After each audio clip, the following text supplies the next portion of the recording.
Hi, I'm Wayne Allyn Root for Personal Liberty. Let's get to the story of Obama, the ultimate crony socialist, teaming up with big business to wipe out small business and the middle class in America. That's you.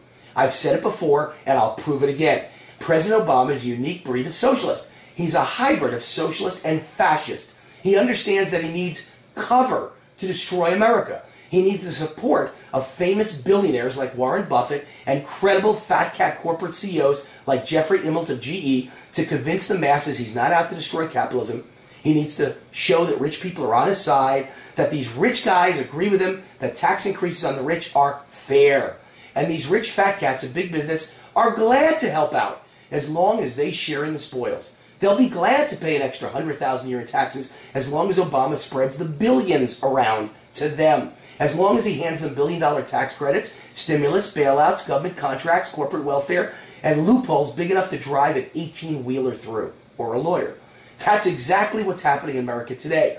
The super rich and big corporations have teamed up with Obama and his socialist cabal to wipe out the middle class, upper middle class, and small business. They're doing it with taxes, rules, regulations, and mandates. Obama claims they're aimed at the rich, but in reality, they're aimed squarely at you, the middle class, the upper middle class, and small business. You see, big business loves higher taxes, rules, and regulations because they have the lobbyists and the armies of lawyers and accountants to either avoid them or shelter their money or deal with it all. But small business doesn't. So the competition of big business gets put out of business. Obama, on the other hand, has many reasons for targeting small business. First, he knows that's where the money is. That's where he will get the bulk of his massive tax increases. There aren't enough billionaires or $100 million men to pay for all of Obama's plans. He needs trillions of dollars to create his cradle-to-grave welfare state. That's where small business comes in. There are several million taxpayers in America who make $250,000 to $500,000 a year. Almost every single one of them owns a business. I'm one of them. We are the target. These are the independent thinkers. These are the self-made capitalist evangelists. These are the stubborn, principled patriots and fiscal conservatives who despise Obama and his plans for equality, social justice, and income redistribution. We are the Obama resistance. Secondly, small business owners fund Obama's political opposition.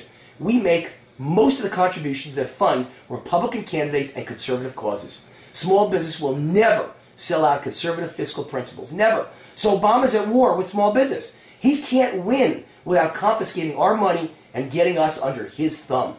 Besides, what does Obama care about a $250,000 a year small restaurant owner? That person is insignificant to him. But the CEO of a billion-dollar multinational conglomerate is very significant. That company can write $100,000 or $1 million checks to Obama's campaign or his inauguration or the Democratic National Committee or some Obama-supporting PAC like George Soros. And that Fortune 500 company has teams of lawyers and lobbyists, and they're all willing to write big fat checks. The ground has shifted in America. There used to be a team fighting for conservative fiscal principles, for capitalism. Wall Street, Walmart, big banks, corporate America partnered with small business to support capitalism and conservative causes. Today, there's been a sea change, a divorce, a war of the roses.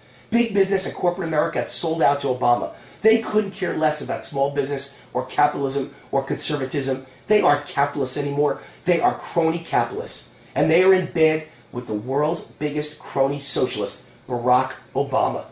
It started with the bailouts and the stimulus. Big business begged, lobbied, and received billions. Small business got the shaft. All we got was the bill. And it's our kids and grandkids that will still be paying the interest on bailouts and wasted stimulus generations from now.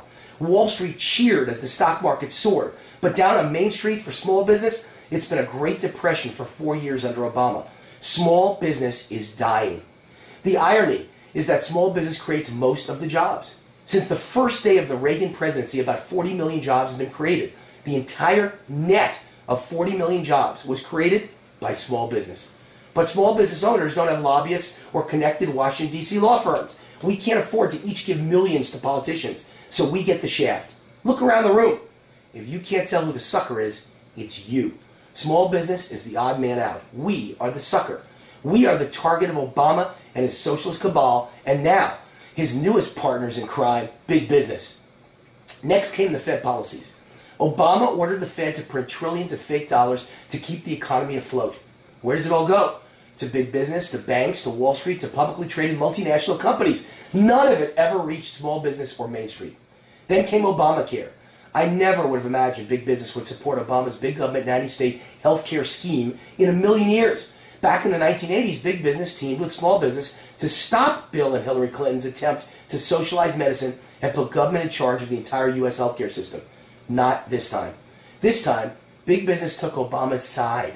Health insurance companies and big pharmaceutical companies were bribed by Obama. He sent billions of new revenues their way in that legislation. And the rest of big business went along with Obama because he promised them lower corporate income taxes. Then came the coup de grace, the so-called fiscal cliff crisis. Small business owners pay their taxes as individuals. We own Subchapter S and LLC corporations that pass all the income down to us as individuals. The lawyers and lobbyists of big business saw an opening. Their goal was simple. Have government demand small business owners who pay individual taxes pay dramatically higher taxes and lose valuable deductions like charitable and mortgage so that big corporations, many of whom offshore jobs and keep billions of dollars of profits parked offshore too, so they don't pay American taxes, could dramatically reduce the taxes that they do pay. The Wall Street Journal reported on groups like the Business Roundtable, made up of 150 corporate titans, and the Rate Coalition, made up of AT&T, Ford, Lockheed Marriott, Home Depot, and many others, publicly endorsing big tax hikes on small business in Washington, D.C. That $625 billion tax hike that just passed, well, let me tell you something. Boy, did those corporations get fat. $40 billion in payoffs, $78 million in tax breaks to benefit NASCAR owners, $62 million for companies operating in American Samoa, $222 million for tax rebates to rum companies, $430 million to Hollywood film producers, $12 billion for wind power phonies like General Electric, $2.2 billion for renewable energy companies, $222 million in accelerated tax depreciation for businesses located on Indian reservations. Many of these companies will pay no taxes at all because of these rebates and credits. So what do they care about their corporate rates? Mom and pop small business just had their income redistributed to big business. Billion-dollar companies ripped off small businesses on Main Street under the guise of a fiscal cliff. And if there's really a cliff, how can we afford to give $430 million to Hollywood film producers? We've been swindled, folks. This is worse than Bernie Madoff. I predict this was only the start of Obama's payoff to corporate America. I guarantee you Obama told the corporate lobbyists he'll give them $40 billion in tax credits now, so be patient and wait for 2013 when we're going to implement serious tax reform. That's a code word for fleecing small business and middle America again. And that means higher taxes and loss of more deductions for individuals in return for tax reform that dramatically cuts corporate tax rates. Anyone want to bet? It's all part of the Cloward and Piven scheme. Build an alliance with big business to fund your plan to overwhelm the system and socialize America. Obama's big government socialist agenda isn't aimed at the super rich. That's the con. That's the three-card Monty. That's just the propaganda he uses to sell his con game to the masses. Obama's destructive agenda is aimed at you, small business owners, entrepreneurs, middle class, and the upper middle class.